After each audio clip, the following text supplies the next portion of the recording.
आप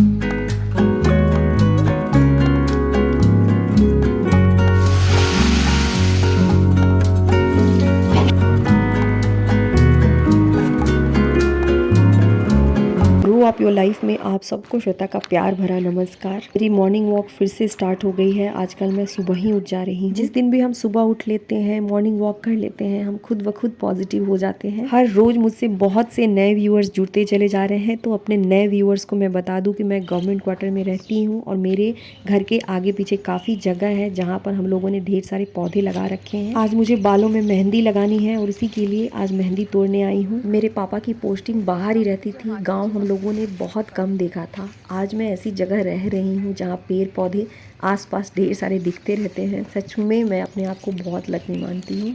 ये जो मेहंदी की पत्तियाँ हैं केमिकल फ्री है, इसे मैंने डायरेक्ट पेड़ से तोड़ा है।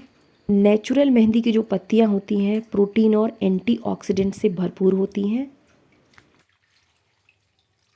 एंटी फंगल होती हैं जो खुजली और जलन को भी शांत करती हैं। यही कारण रहा होगा कि मेहंदी को हाथ पैर और सिर पर पुराने ज़माने में भी लगाया जाता था। मेहंदी ड्राई होती है, जब भी मैं इसे डायरेक्ट बालों पर लगाती हूँ तो मेरे बाल ड्राई हो जाते हैं, इसीलिए मैंने इसमें बहुत सी चीज़ों को मिक्स किया है। मेहंदी में मैंने कड़ी पत्ता, अड़हुल का पत्ता, नीम पत्ता और एलोवेरा को भी मिक्स किया है। ये सारी चीज़ें बिल्कुल नेचुरल है और हमारे कैंपस में ही लगी हुई है। आज बहुत दिनों बाद मैंने मेहंदी लगाई है। ठंड के दिनों में मैं मेहंदी नहीं लगाती हूँ क्योंकि जो मेहंदी की तासीर होती है ठंडी होती है और मुझे तुरंत सर्दी खांसी हो जाती है। बालों में मैंने मेहंदी लगा ली है। घर में आज बहुत से काम है, कुछ को मैंने सूट किया है, कुछ को नहीं किया है, लेकिन सारे कामों को मैंने मेहंदी लगा करके ही शुरू किया है। 2-3 कमेंट को मिला करके आज की वीडियो की टॉपिक मैं रखने वाली हूँ। बेसिकली आज की हमारी टॉपिक है बीते दिन और पुरानी यादें बार बार हमें रुलाती है। आगे की वीडियो में आज हम इसी टॉपिक के बारे में बात करने वाले हैं। घर में काम बहुत है तो आज बिल्कुल सिंपल सा लंच बनाने जा रही हूँ। मेरे बच्चों को भी काफ़ी पसंद है। यहाँ पर मैंने पानी को बॉयल करके न्यूट्रेला में डाल दिया है। उसी समय उसमें थोड़ा सा नमक भी डाल दिया है ताकि जब ये फूले तो नमक इसमें अच्छी तरीके से ऑब्जर्व हो जाए। मैंने बालों में मेहंदी डायरेक्ट हाथों से लगाई है। ग्लव्स वगैरह मैंने नहीं पहने थे, इसलिए पूरी वीडियो में मेरे हाथ लाल लाल ही दिखेंगे। मेरे साथ ये शुरू से ही प्रॉब्लम रही है। कपड़े वगैरह धोने से या फिर बर्तन वगैरह धोने से मेरे हाथों में खुजली सी होने लगती है, इसीलिए मैंने मेहंदी को हाथों से लगाया है। जब भी इस तरीके से मेहंदी लगा लेती हूँ मेरे हाथों में काफ़ी फ़ायदा होता है। बस यही कारण है कि मैंने हाथों से मेहंदी लगाई है। मेरी एक सब्सक्राइबर है रुचिता, जो मुझे इंस्टाग्राम और यूट्यूब दोनों पे फॉलो करती हैं। आज की वीडियो मैं खासकर उन्हीं के लिए बना रही हूँ। उन्होंने लिखा है कि आज लाइफ में सब कुछ अच्छा चल रहा है, सब कुछ अच्छा होने के बावजूद मैं पुरानी बातों को भूल नहीं पाती हूँ। रुचिता, ये बिल्कुल मेरे साथ भी होता है। हम सब इंसान हैं और शायद हमारा ब्रेन भी उसी तरीके से बना हुआ है कि कड़वी यादों को वो जल्दी डिलीट नहीं कर पाता है। और कहा भी जाता है कि जिस पर बीती है वही उन बातों को जानता है, वही उन बातों को महसूस कर सकता है, दूसरा और कोई नहीं। बिल्कुल सही है, लेकिन ये लाइफ हमारी है तो पहली कोशिश हमें ही करनी होगी उन चीज़ों से हमें बाहर निकलने की। वरना हमारा पास्ट तो बुरा हुआ ही है, हमारा प्रेजेंट और फ्यूचर भी खराब हो जाएगा। कुछ भी नहीं जाएगा उन लोगों का जिन्होंने हमें सच में हर्ट किया है और सच में हमें तकलीफ पहुंचाई है। बीते हुए समय में हमने परेशानी और कष्ट तो झेला ही, लेकिन आज यदि हम उन बातों को याद रखते हैं तो वही परेशानी और वही कष्ट, वही तकलीफ हम बार बार खुद को देने लगते हैं। किसी भी तरह की निगेटिविटी से निकलने के लिए सबसे पहली लड़ाई हमारी खुद से होती है। सबसे पहले हमें खुद से लड़ना होता है उन बातों को भुलाने के लिए। कढ़ाई चढ़ चुकी है। कढ़ाई में मैंने 1 चम्मच घी, तेज़पत्ता, जीरा और लाल मिर्च, खड़े गरम मसाले जिन्हें मैंने कूट लिया था का छौंक लगा दिया है। ये सोया बिरयानी की रेसिपी है, बहुत ही सिंपल है। जब कुछ भी खाना बनाने या काम करने का मन ना हो तो इसे बनाइए, बच्चे भी खुश रहेंगे और आपको भी खा करके अच्छा लगेगा। काफ़ी टेस्टी होता है। अब इसमें मैंने प्याज डाल लिया है। प्याज डालने के बाद थोड़ी देर तक इसे भूनूंगी। हल्का ब्राउन होने तक मैंने यहाँ पे प्याज को भूना है। अब इसके बाद इसमें मैंने अदरक लहसुन का पेस्ट डाला है ताकि वो तुरंत पक जाए। काली मिर्च पाउडर, कटी हुई हरी मिर्च को मैंने इसमें डाल दिया है। स्टिचिंग से रिलेटेड बहुत सारी वीडियो बनाने की रिक्वेस्ट मुझे आ रही है। मेरी ये पूरी कोशिश रहती है कि आप सभी की रिक्वेस्ट को ज़रूर पूरी करूं। एक रिक्वेस्ट कुशन कवर बनाने की आई थी, तो कुशन कवर से रिलेटेड बहुत सारी वीडियो मैंने अपने चैनल पे ऑलरेडी अपलोड कर रखी है। आपने नहीं देखा है, आप नए हैं तो एक बार मेरे चैनल पे जा कर के विज़िट ज़रूर करें। ऑलरेडी मैंने कई सारी वीडियो स्टिचिंग से रिलेटेड अपलोड कर रखी है, आगे भी स्टिचिंग की वीडियो डालूंगी। सोयाबीन को लगभग 10 मिनट तक मैंने गर्म पानी में छोड़ दिया था, बिल्कुल सॉफ्ट हो गया है। अब इसे निचोड़ करके अलग कर दूंगी, वरना अच्छी तरीके से ये भुनेगा नहीं। प्याज भून जाने के बाद मैंने इसमें मटर को भी मिला बनाने के लिए मैंने चावल को पहले ही भिगो रखा है। पुलाव वाली जो चावल आती है लंबे दाने वाली, उसी को मैंने यहाँ पर इस्तेमाल किया है। सोयाबीन हल्का सा भून चुका है। अब इसी समय इसमें मैं नमक, हल्दी, धनिया पाउडर और जीरा पाउडर को मिला दूंगी।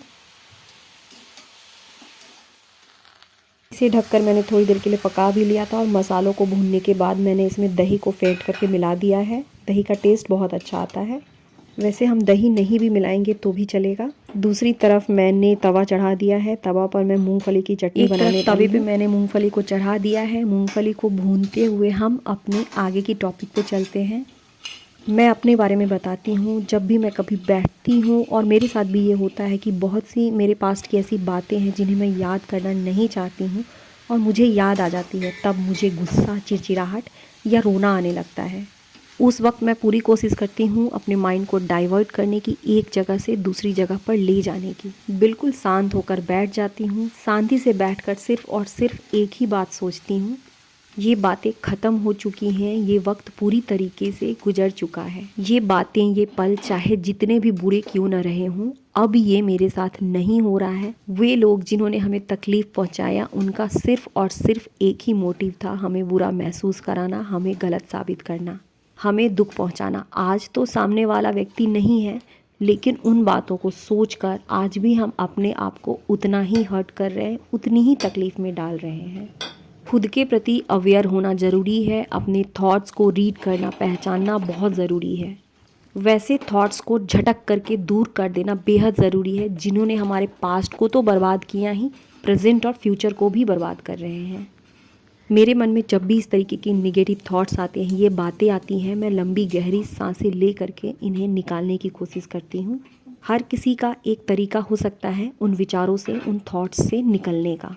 ये एक प्रैक्टिस होती है। यदि हम अपने थॉट्स को ऑब्ज़र्व करने लगते हैं, हमारा माइंड भी समझ जाता है कि अब इसके आगे मेरी एक नहीं चलेगी, अब मुझे इस विचार को छोड़ना ही पड़ेगा।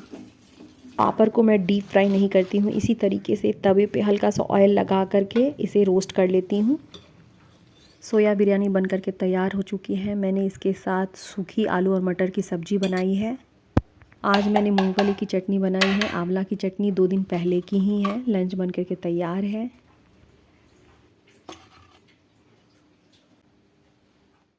रात में राजमा बनाने वाली हूँ, अभी ही इसे बॉईल करके रख दूँगी। अभी तक मैंने गर्म कपड़ों को भीतर नहीं रखा था, क्योंकि कभी कभी ठंड पड़ जा रही थी। आज यही काम करने वाली हूँ। घर की हालत आप देख सकते हैं, घर मेरा पूरा बिखरा हुआ है। सर्दी ख़त्म हो गई है। हर साल की तरह इस साल भी मैं अपने कपड़ों को व्यवस्थित कर रही हूँ। इनमें से बहुत से ऐसे कपड़े हैं, पुराने स्वेटर्स हैं, शॉल हैं, जो मेरे काम के नहीं हैं, क्योंकि ये पुरानी हो गई और अब हमारे ये किसी काम की नहीं है।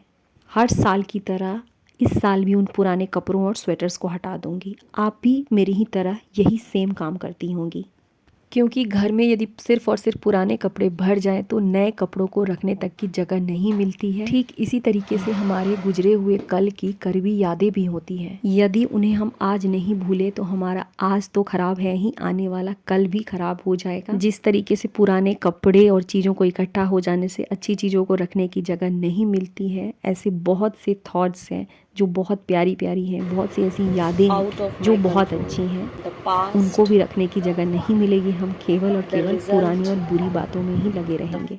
ये मेरा लिविंग रूम है। कॉर्नर में ही मेरा ट्रंक रहता है, जिसमें मेरे वुलन कपड़े या ऐसे कपड़े रहते हैं जिन्हें बहुत बहुत दिनों बाद निकालने की ज़रूरत पड़ती है। ये छोटा सा वुडन अलमीरा है, जिसमें सिर्फ़ और सिर्फ मेरी चीज़ें रहती हैं। मैं कुछ लिखती हूँ या कुछ बुक्स लेती हूँ, उन चीज़ों को यहाँ पे रखती हूँ। कुछ पेपर्स है, कुछ डायरी है जो पुरानी हो गई है, अब इसे भी निकाल रही हूँ। शायद ये बात कोई समझ नहीं पाए, लेकिन हर रोज़ अपने घर को व्यवस्थित करने के लिए हमें जी-तोड़ और कड़ी मेहनत करनी पड़ती है। हमारे अंदर इतनी शक्ति होती है कि हम बिखरे घर को संभाल सकते हैं। अपने बच्चों के लिए हम उन चीज़ों को सीख लेते हैं जो चीज़ें हमें सच में पसंद नहीं होती। सबके लिए करना ज़रूरी है, क्योंकि ये हमारी जिम्मेदारी है। लेकिन हम खुद भी अपनी जिम्मेदारी है। जीवन हमारा है तो फैसला भी हमारा होगा कि हम इसे जिएं कैसे। पुरानी बातों को, पुरानी यादों को याद करके उसमें घुटकर जीवन गुजार दें, या एक शुरुआत करें खुद के लिए। लगभग 4 बज चुके हैं, 4 बजे मेरा पूरा काम ख़त्म हुआ है। आज मेरे मोहल्ले में कीर्तन है, वहीं जा रही हूँ। आने के बाद की ये छोटी सी क्लिप है, वहाँ से लौटने के बाद ये रात की छोटी सी क्लिप है। रोटी और राजमा की सब्ज़ी बना रही हूँ। आज की वीडियो यहीं ख़त्म करती हूँ। अब हमारी मुलाकात होगी मेरे अगले वीडियो में।